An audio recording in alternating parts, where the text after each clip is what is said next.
மாண்புமிகு பேரவைத் தலைவர் அவர்களே, மாண்புமிகு உறுப்பினர் அவர்கள் ஒரு பட்டாசு தொழில் பத்தி கேள்வி கேட்டிருந்தாரு. இந்த ஆய்வு 1/1/2026 இருந்து 13/7/2026 இருந்து ஒரு கடந்த 6 மாத காலமா நடந்துகிட்டு இருக்கு. இங்க பட்டாசு தொழில் பார்த்தீங்கன்னா 1000க்கும் மேற்பட்ட பட்டாசு உற்பத்தி ஆலைகள் இருக்குது. இது நம்ம கவனத்துக்கு வந்த உடனேவே பார்த்தீங்கன்னா தொடர்ந்து ஒரு 4-5 ஆக்சிடென்ட் தொடர்ந்து நடைபெற்றுட்டே இருந்தது.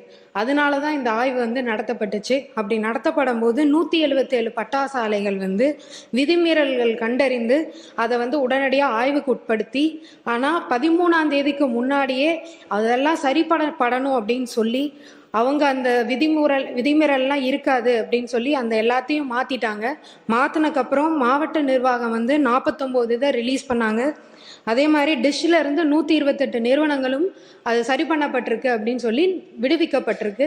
இது கரெக்டா நம்ம அட்ரஸ் பண்ணியிருக்கோம். பட்டாசு தொழிலாளர்கள் பாதிக்கப்படாம நம்ம தாவேக்கா அரசுல சிறப்பா செயல்படுறாங்க. அதே மாதிரி சந்தோஷமாவும் இருக்காங்க.